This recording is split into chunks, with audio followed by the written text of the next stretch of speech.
7 years ago, I started lifting for only one reason: to compete in a bodybuilding show. I made a lot of mistakes that, fortunately for you, dear viewer, don't have to repeat and learn from my mistakes. So here are 10 things I wish I knew before I started lifting, and a bonus tip at the end. How to eat makes or breaks your progress. Now, this might not come as a surprise for many of you, but what you put in your mouth will dictate your progress. Now, I don't want to call it a diet because psychologically, when you call it a diet, it implies that you will do it for only a short period of time. But you have to realize and accept that if you're serious about lifting and making gains, it has to be a lifestyle change. It's not an 8 or 12-week thing. Knowing what you should eat should be your first step in your fitness journey. Knowing how to count your calories and how to count your macros is essential. Picture it like this: your body is like a car and the food you're eating is the fuel. So if you want a Lamborghini, it doesn't make sense to fuel it with diesel. I know it's overwhelming, but it's a journey, not a one-day thing. So take your time and start learning. It takes time and a lot of it. You probably heard this saying, it's a marathon, not a sprint. It's very true, and not because we don't want results right now. It's because building muscles takes months, if not years. And people like me, who's not so good genetics, get the short end of the stick. And the progress is even slower, because 99.9999% of people are not CBum or some elite bodybuilder who just sees the weight and magically grow muscles, even though they work twice as hard.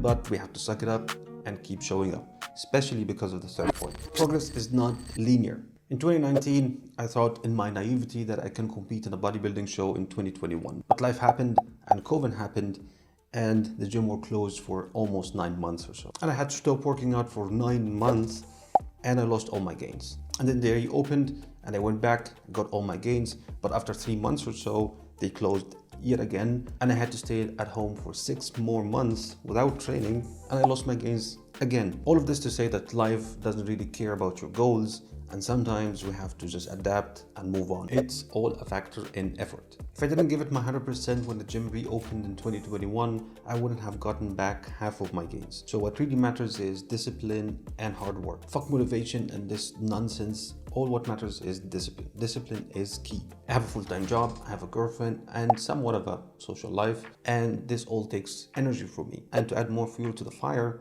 I'm an introvert. So all social interactions suck my energy. And what kept me going is discipline, not motivation. Because to be honest, if I rely on motivation, I wouldn't do anything, because I don't have motivation to do anything. I just want to play a game and chill. Relying on motivation is not enough. People have the motivation to go to the gym in January of each year for 1 or 2 weeks max, and then the rest of the year, they're just Netflix and chilling. That's why you need a plan, and follow the plan every day, in and out. One more thing here: when you are new to the gym, your body is kind of primed to build muscles. I always like to say that your body has this closed treasure box inside of it. When you start going to the gym, it opens up. So if you're new to the gym, please don't just do arms and chest. 1 year of doing this, you will have an imbalanced physique and it will not look so good. Cardio is important. Cardio in any shape or form is important, not just for your weight loss if you're losing weight, but also for your cardiovascular health. And seriously, it doesn't really matter what kind of cardio you prefer doing. What matters is just doing it.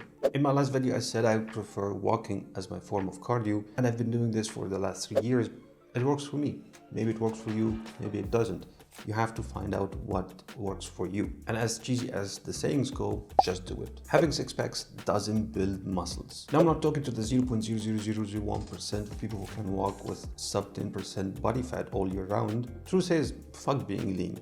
You feel weak and you feel small. And if you did what I did and you kept getting fat while bulking, and most of the year you spend cutting, then you're wasting your time. The key here is to get lean enough and start bulking. Most of the year should be dedicated to building muscles and performing in the gym, not cutting. I used to spend like 6 to 8 months of each year cutting, which is stupid. That being said, if and when you are in a cut, you shouldn't really eat bland chicken and rice. There are no secrets to eating chicken and rice. This, for some reason, has been popularized by bodybuilders and jacked Hollywood stars. And naked pieces of chicken and rice. Chicken breast. Now, yes, it decreases variables and makes sticking to your diet easier, but it's unnecessary and unsustainable. Yes, I eat chicken and rice sometimes, most of the times, but because I like it, not because I have to. But that's beside the point. The point is, you can make your meals way tastier and taste way better and still make your gains you want. A better approach to getting stronger. I wish I knew this earlier, but strength is a spectrum. You can get stronger at 1 rep max and you can get stronger at 10 rep max. So I have no business getting stronger at 1 rep max. It doesn't build muscles and only increases my risk of injury.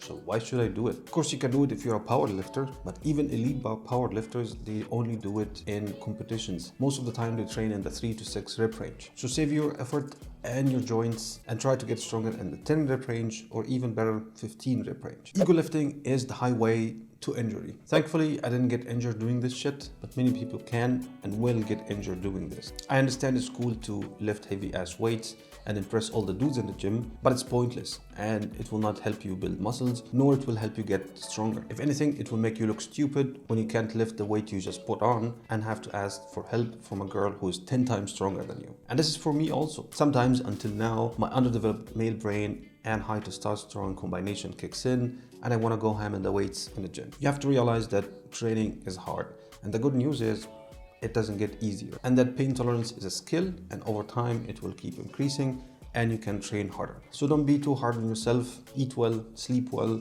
and train hard, and over time you will get better and stronger. Muscle-mind connection. For years I thought that I didn't make any gains because I didn't have muscle-mind connection, and I thought that I'm not making gains because of that. But we humans like to overcomplicate things to sound smarter, but at the end of the day, muscle-mind connection is basically just feeling the muscle that you are training, and if you don't feel it, then you have to change the exercise or improve your technique. Plain and simple. Bonus tip, guys and girls, please stop thinking that Instagram hotties look like this all year round. They are literally suffering, dehydrated, and dying just to take this one picture. They don't look like this all year round. No one does, unless you are on enough drugs to kill a horse. Now I know, I do that too. I look in the mirror and say to myself, dude, you look fat. That's fine, but it shouldn't take away from your discipline.